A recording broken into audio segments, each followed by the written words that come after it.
नमस्कार, आप देख रहे हैं हमारा डिजिटल प्लेटफॉर्म और मैं हूं आपके साथ गरिमा। आज की खबर ऐसी है जिसे सुनकर के आप कहेंगे कि भाई ये हमारे देश में आखिर हो क्या रहा है। ऐसे वाक्यों के बारे में सुनकर के लगता है जैसे कोई हिंदी फिल्म की स्टोरी हो। असल में हुआ क्या है कि अलीगढ़ से जो मामला सामने आया है उसने रिश्तों को तार तार करके रख दिया। एक लड़का जिसने अपनी होने वाली सास से शादी कर ली और अब उसी लड़के के साथ गजब का कांड हो गया। कहानी भी ऐसे मोड़ पर आ गई कि पूरे मामले पर एक बॉलीवुड मूवी बन जाए। उत्तर प्रदेश के अलीगढ़ से सास दमाद प्रेम कांड फिर लाइमलाइट में। लगभग 10 महीने पहले अपनी बेटी के पति के साथ भागने वाली महिला सपना देवी अब अपने जीजा के साथ फरार हो गई। सपना देवी की हरकत ने हर किसी को ये सोचने पर मजबूर कर दिया कि ये महिला आखिर चाहती क्या है। पूरा मामला शुरू होता है साल 2025 में, जब एक लड़की की शादी में हुए एक वाकया ने रिश्तों को तार तार कर दिया। तारीख थी 16 अप्रैल की, जब सपना देवी की बेटी की शादी तय थी। घर में रंगाई पुताई का काम चल रहा था, रिश्तेदारों की आवाजाही थी और शादी की तैयारियां जोरों पर थी। लेकिन शादी से महज 12 दिन पहले ऐसा हुआ जिसकी किसी ने भी कल्पना भी नहीं की थी। जिस युवक राहुल से बेटी की शादी होने वाली थी, उसी के साथ सास घर से फरार हो गई। आरोप लगा कि वो घर से लाखों रुपए के जेवर और नकदी लेकर के फरार हो गई। वहीं परिवार का आरोप बिल्कुल इसके उल्टा था। उन्होंने बताया कि करीब 5 लाख रुपए के जेवर और 3.5 लाख रुपए कैश गायब। बेटी ने मीडिया के सामने कहा था कि मां घर में 10 रुपए भी छोड़ करके नहीं गई है।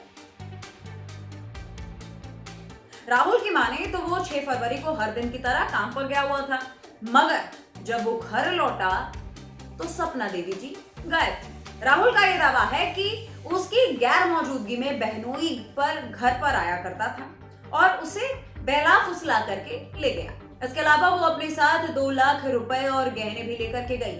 मतलब पहले सास दामाद के साथ भागी और अब सास बहनोई के साथ भाग गई। जरा सोचिए राहुल की हालत क्या होगी, जिसने समाज से लड़ करके सास से शादी की और जब वही सास उसे छोड़ करके किसी दूसरे के साथ चली गई।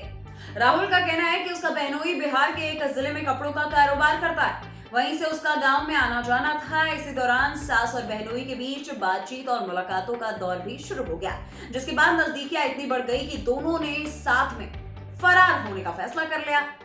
फिलहाल राहुल ने पुलिस को पूरा मामला तहरीर देकर के न्याय की गुहार लगाई है। दांदो थाने में भी शिकायत की है, लेकिन औपचारिक रूप से सुनवाई कोई शिकायत दर्ज नहीं हुई है। बताया जा रहा है कि मामला 2 राज्यों का होने के कारण फंसा हुआ। दादो पुलिस ने मामला बिहार का बता करके पल्ला झाड़ लिया। राहुल इन सब के बीच में फंस करके रह गया। वैसे क्योंकि राहुल खुद अपनी होने वाली सास को लेकर के भागा था, तो अब वही सास किसी और के साथ भाग गई। शायद राहुल ने अपनी ही दवा का स्वाद अब चख ही लिया होगा। तो दोस्तों, कहते हैं जिस घर में सास मां समान होती है, वहां रिश्तों की परिभाषा बदल गई। सास पहले बहू की जगह आई और अब किसी और की प्रेमिका बनकर के फरार हो गई। खैर, ये बात समझ आती है कि जब रिश्तों की नींव ही गलत हो तो उसका अंत कैसा ही होगा। फिलहाल आज के लिए बस इतना ही। फिर मिलेंगे किसी एंटरटेनमेंट टॉपिक के साथ। तब तक के लिए मुझे दीजिए इजाजत। नमस्कार।